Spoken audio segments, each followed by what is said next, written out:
Hey guys, how's it going? Today's video topic is going to be about optimizing your vanilla or modded Minecraft gaming experience. I know this topic has been done a lot of times before, but I plan on introducing something new at the end of the video. If you don't want to sit through everything, you could definitely click on the chapters and just skip towards it. I want to mention that inside of my video description, I will have links to documentations that I'll be using and following along for the video to optimize my modded world. There's also going to be a video link to the trick I'm talking about, so you can follow along their video if mine isn't specific or thorough enough. Now, first thing first, depending on your launcher, there's a different ways to access your RAM allocation, which is random access memory. It has a big impact on your performance. If you have very little RAM, your game is not going to run smooth. It's going to bottleneck every other second. You'll freeze up. Your game will run poo-poo. For CurseForge, all you have to do is go to your mod pack section, click on your mod pack that you want to change the settings on, click on the three dots, go to your profile options, and from there, this is what you'll see. You just got to uncheck your memory settings and bump it up as high as you can without buying your computer, really. Most mod packs, they use about 8 gigabytes nowadays. Some mod packs, they use 4 if they're smaller. But yeah, that just depends on how much you want to use, really. For me, I already set it to 8 gigabytes. Now, if you want to for some reason not do this on the launcher, you could always just open up your Minecraft launcher itself, right? Ignore this. This is because I already have a game running. All you have to do is go to installations and then find your modded world or vanilla world, and then click on edit. Click on more options, go down here, and you can set how much gigabytes of RAM you want to allocate. So that's 8 gigabytes exactly. You don't have to worry about this too much. This is just fractions of a gigabyte. That's just there for numerical purposes, a lower limit. So forget about that, you're fine.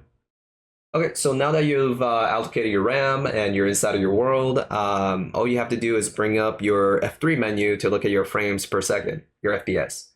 If you don't know how to do that, basically you just have to press the F3 function button. Depending on your keyboard, if it's a full size, it should be a button by itself that says F3. If you have a compact keyboard, it usually is 2 buttons that you have to press, one of which is function, the other one is F3. Press both of those buttons together at once and you bring up your on-screen display. And because we're in a void world, we get a lot of frames. And right now I'm getting 163. That's because I already changed my settings.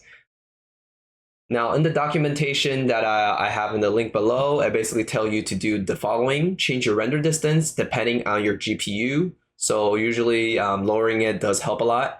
Your max shadow distance, that also could help a little bit. You could tune it down.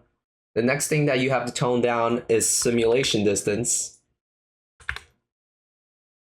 Basically, it's always recommended to push the value down to the lowest. It reduces the overall chunks around you that updates. So things for crop growth, redstone mobs, they won't be updated anymore when you lower this render distance or simulation distance. The next thing is particles. You have to decrease that to minimum or decrease, depending on how much you want to see it or not see it.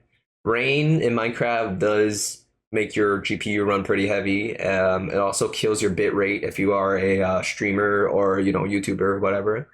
So it's always good to set it to a lower value. The next thing is entity distance. Now, I don't know too much about entity distance, but the guide is saying that you should set it to 75% or even 50%.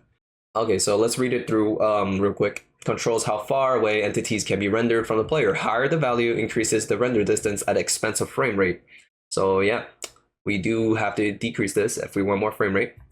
The next one being located in the performance section. If we look here, we want to increase chunk update thread to 3 to 4.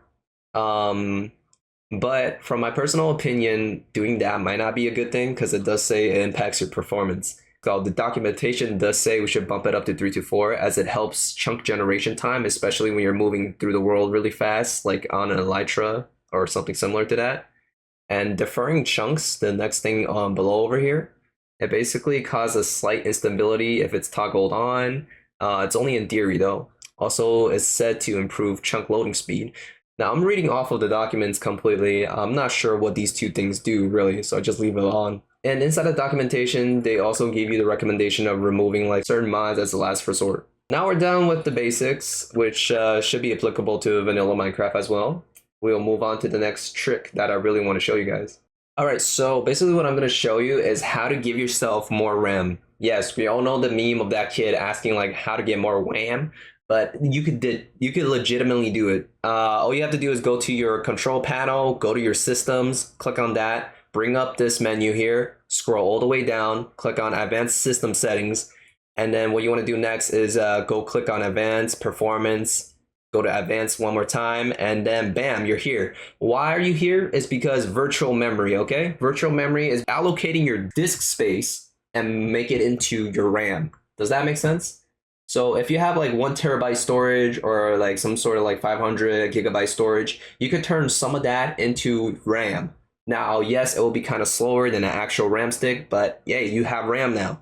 So you don't have to actually go out of your way to buy RAM sticks or whatever, and then worry about opening up your PC or tower and then sticking like the sticks in there.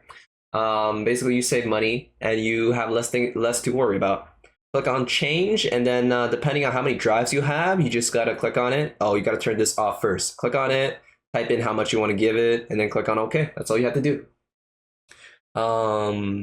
But yeah, one thing though that I would mention is that for virtual memory, I think it's better for you guys to just select the drive that's a HDD or hard disk drive. Why? That's because your M.2 or SSD storage, you don't really want to use that for rewriting and writing over and over again. Because SSD is not meant for that. SSD is meant for like installing a software and you let it stay there for a long time. It's basically for your operating system to be installed on and games that you want to play frequently. Anything else, you do not want it on your SSD. Because like more files on there, the slower it runs and the less efficient it is. And it has a lifespan too. If you keep on uninstalling and reinstalling everything, it starts to die.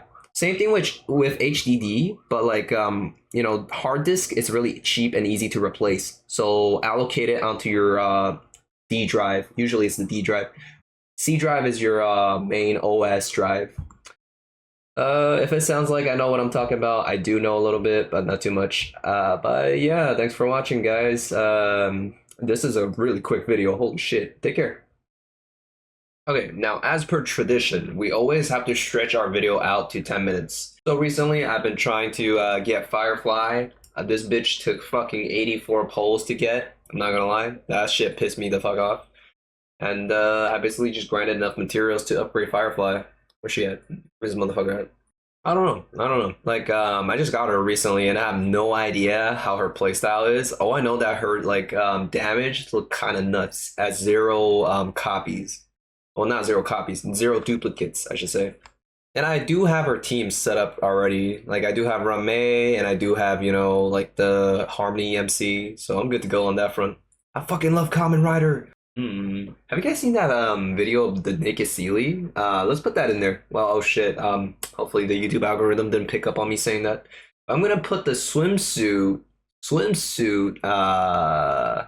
What the fuck is her name? Yeah, swimsuit Firefly. I almost said Sealy. I don't know why I said Sealy. Swimsuit Sealy. Bitch. What did I just say? Holy fuck! I am schizophrenic as hell. I fucking love Kamen Rider. Swimsuit Firefly is gonna be in the description below as well. Take a look. It's really cute. Yeah. Yo. I've been rambling and it's only 2 minutes. And with some video editing, that will be about like 1 minute. And hobbies. What are y'all hobbies?